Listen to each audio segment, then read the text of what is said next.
Assalamualaikum warahmatullahi wabarakatuh. Perkenalkan, nama saya Raffi Ahmad Yunus Sabtu dari kelas ke-1 dengan NPM B1 K023073 Universitas Bengkulu. Di sini saya akan menjelaskan ringkasan materi mata kuliah Bahasa Indonesia mulai dari pertemuan pertama hingga pertemuan ke-7 tentang proposal kegiatan. Pertemuan pertama, hakikat dan perkembangan bahasa Indonesia. Hakikat bahasa Indonesia. Bahasa Indonesia adalah bahasa resmi nasional yang digunakan di seluruh wilayah negara kesatuan Republik Indonesia. Menurut Undang-Undang Republik Indonesia Nomor 24 Tahun 2009, Pasal 1 Ayat 2, menyatakan bahwa bahasa negara kesatuan Republik Indonesia yang selanjutnya disebut bahasa Indonesia adalah bahasa resmi nasional yang digunakan di seluruh wilayah negara kesatuan Republik Indonesia. Bahasa Indonesia merupakan salah satu dari banyak varietas bahasa Melayu. Bahasa Indonesia diresmikan sebagai bahasa nasional setelah proklamasi kemerdekaan Indonesia pada 18 Agustus 1945 yang memiliki fungsi sebagai bahasa komunikasi kedua bangsa Indonesia. Karena sebagian besar warga Indonesia menggunakan salah satu dari 784 bahasa daerah yang ada di Indonesia sebagai bahasa ibu. Perkembangan bahasa Indonesia sebelum Indonesia merdeka. Pada abad ke-7 Masehi, bahasa Melayu kuno dipakai sebagai bahasa kenegaraan Kerajaan Sriwijaya. Kemudian pada tahun 901, berdasarkan rancangan Th. Afan of Huijense dengan bantuan Nawawi dan Muhammad Talib, telah dilakukan penyempurnaan ejaan bahasa Melayu dengan huruf Latin. Pada 28 Oktober 1929, Kongres Pemuda I Jakarta, pemuda berikrar dalam Sumpah Pemuda pada 1939, Kongres Bahasa Indonesia yang pertama kali dilaksanakan di Solo. Sesudah Indonesia merdeka. Pada 19 Maret 1947, Menteri Pengajaran Pendidikan dan Kebudayaan dalam surat keputusannya tanggal 19 Maret 1947 nomor 264 menyatakan penggantian huruf OE menjadi U. Pada 1957, adanya ejaan pembaruan oleh Profesor Prijo dan E. Klatopo hanya saja tidak dilakukan secara resmi.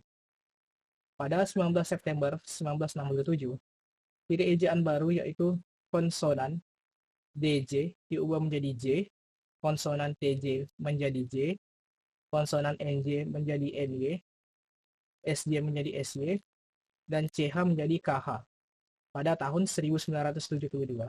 Dengan nama ejaan yang disempurnakan, Departemen Pendidikan dan Kebudayaan menyebarkan buku kecil yang berjudul Pedoman Ejaan Bahasa Indonesia yang disempurnakan.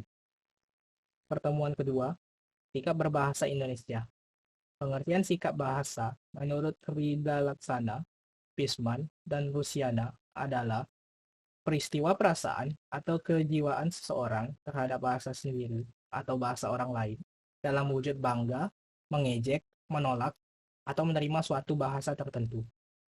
Ciri sikap bahasa menurut Garpin dan Marhiot yaitu kesetiaan bahasa atau language loyalty, kebanggaan bahasa atau language pride, dan kesadaran adanya norma bahasa atau awareness of the norm, sehingga mendorong masyarakat untuk mempertahankan bahasanya, mengembangkan bahasanya, dan menggunakannya dengan cermat dan santun sebagai lambang identitas dan kesatuan masyarakat. Komponen sikap bahasa. Komponen yang dimiliki dalam sikap bahasa adalah komponen kognitif, yaitu komponen yang berhubungan dengan pengetahuan mengenai alam sekitar dan gagasan yang biasanya merupakan kategori yang dipergunakan dalam proses berpikir.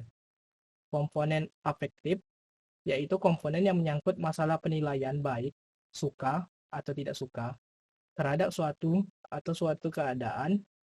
Komponen kognitif, yaitu menyangkut perilaku atau perbuatan sebagai putusan akhir kesiapan reaktif terhadap suatu keadaan.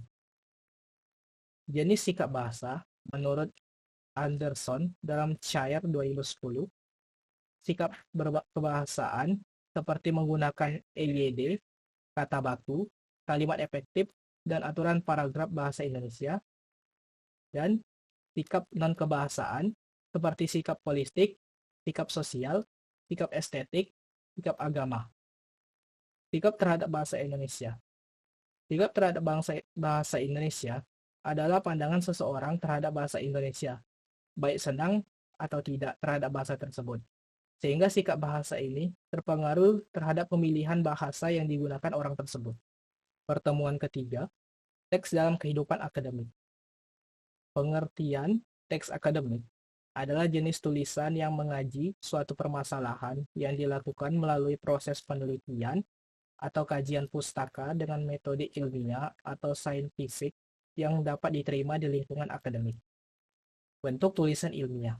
Bentuk tulisan ilmiah terdiri dari hasil kajian pustaka dan hasil dari proses penelitian seperti makalah, skripsi, tesis, artikel ilmiah, buku panduan praktikum, buku referensi, monograf, dan lain-lain.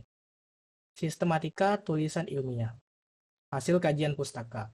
Halaman, abstrak, kata pengantar, daftar isi, pendahuluan, landasan teori, metode penulisan, pembahasan, simpulan dan saran, daftar pustaka.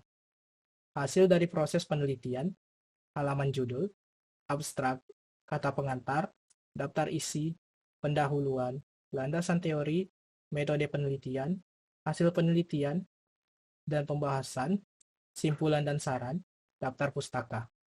Pertemuan keempat, menjelajahi dunia pustaka dari berbagai sumber referensi digital. Beberapa sumber dunia pustaka dari berbagai sumber referensi digital adalah CrossRef. CrossRef adalah lembaga pendaftaran digital Object Identifier atau DOI. Crossref merupakan website yang membantu untuk mencari karya ilmiah dan metadata artikel, jurnal, buku, kumpulan data, dan lain-lain. Kemudian iPusnas. iPusnas adalah aplikasi perpustakaan digital milik Perpustakaan Nasional Republik Indonesia. iPusnas merupakan aplikasi perpustakaan digital berbasis media sosial untuk membaca e-book. Kemudian ada Mendeley. Mendeley membantu dalam membuat citasi atau kutipan dan membuat daftar pustaka. Aplikasi ini dibagi menjadi beberapa jenis, di antaranya Mendeley Desktop, Mendeley Web, dan Mendeley Reference Manager. Materi kelima, konsep presentasi ilmiah. Hakikat presentasi ilmiah. Menurut Tadono 2012, Hovland, Janis, dan Kelly 1995, presentasi ilmiah merupakan keterampilan berbicara atau komunikasi secara lisan di depan umum untuk menyampaikan gagasan atau pendapat dari hasil temuan penelitian, pemikiran kritis, atau informasi dalam dunia akademik dan pendidikan untuk mengubah perilaku individu lain. Komponen presentasi ilmiah terdiri dari 3 macam, yaitu media, slide, bahan, tayang, poster. Komunikator atau orang yang memberikan pesan, audiens atau orang yang menerima pesan. Alur presentasi. Pembukaan. Pembukaan haruslah yang menarik. Ini menjadi kesan pertama bagi audien untuk lanjut menyimak atau tidak. Jelaskan dengan baik gambaran topik dan tujuan presentasi. Isi. Bagian isi presentasi yang paling signifikan Anda perhatikan. Sampai ide atau konten hebat dari penelitian, mulai dari pendahuluan, latar belakang, pemahaman akan masalah, metode penelitian, analisis, dan penyelesaian. Penutup. Tahap akhir adalah penutup yang baik, berisi kesimpulan dan pernyataan penutup. Komponen presentasi ilmiah. Pertama, bahan presentasi seperti PowerPoint atau Canva, berupa data deskripsi, angka, dan gambar. Gerakan atau kinesik, kemudian performance, lalu bahasa santun, subras yang representatif, bahan makalah, suara, volume, nada, intonasi, jawaban logis, kebutuhan audien, manajemen waktu yang baik. Pertemuan ke-6 dan ke-7, mendesain proposal kegiatan. Pendahuluan. Program Kreativitas Mahasiswa Kewirausahaan atau PKMK merupakan program kreativitas mahasiswa dalam menciptakan aktivitas usaha. Dalam PKMK, tim mahasiswa berlatih membuat kreativitas produk usaha yang dibutuhkan masyarakat atau pasar. PKMK dilaksanakan di dalam dan di luar kampus dengan rentan waktu 4-5 bulan efektif atau dalam satu semester. Tim mahasiswa harus melakukan analisis adanya kebutuhan dan peluang pasar, kemudian membuat kreativitas atau komoditas usaha dalam rangka menyediakan kebutuhan pasar tersebut. Komoditas usaha PKMK dapat berupa barang atau jasa yang merupakan karya kreativitas untuk menunjukkan kepakaran tim mahasiswa. Komoditas tim PKMK hendaknya tidak menjadi kompetitor produk sejenis yang merupakan sumber penghasilan masyarakat. PKMK tidak semata-mata berorientasi pada perolehan laba atau profit, akan tetapi lebih mengutamakan pada kemanfaatan dan kreativitas produk berbasis iptek serta kualitas pelaksanaan usahanya. Tujuan: memotivasi atau mendorong minat dan memberikan kesempatan kepada mahasiswa untuk menghasilkan karya kreatif, inovatif, serta bekal kewirausahaan sebelum atau setelah menyelesaikan studi. Memberikan kesempatan kepada mahasiswa untuk praktik wirausaha dengan pemahaman konsep wirausaha yang komprehensif. Konsep pelaksanaan program PKMK dilaksanakan secara luring. Aktivitas yang dilakukan berupa kontak fisik langsung, terjadi pertemuan beberapa orang, dan berinteraksi langsung dalam pengerjaan program PKMK. Dan pelaksanaan PKMK wajib didokumentasikan. Sistematika penulisan proposal. 1. Judul. Harus up to date, ada kebaharuan, tidak boleh menggunakan akronim atau singkatan yang tidak baku, dan hanya diperbolehkan maksimum 20 kata. Kedua, daftar isi. Berisikan subbab sesuai isi proposal.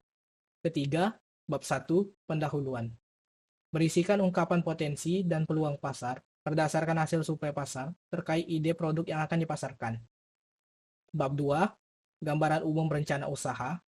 Diuraikan kondisi umum lingkungan yang menunjukkan potensi sumber daya dan peluang pasar, termasuk analisis ekonomi usaha yang direncanakan. Bab 3, metode pelaksanaan. Uraian tentang teknik atau cara membuat produk komunitas usaha, mengemas, dan memasarkannya, sekaligus tahapan pekerjaan dalam pencapaian tujuan program. Bab 4, biaya dan jadwal kegiatan. Berisikan informasi mengenai jumlah biaya yang terpakai dan jadwal pelaksanaan kegiatan. Ketujuh, daftar pustaka. Dalam membuat daftar pustaka, menggunakan format American Psychological Association atau APA. Tahap perencanaan penyusunan proposal kegiatan terdiri dari 1. Melakukan observasi lapangan untuk mengetahui produk yang akan dibikin, cara pemasaran, biaya produksi, pengiklanan, dan harga jual yang akan ditetapkan. Kedua, penyamaan persepsi.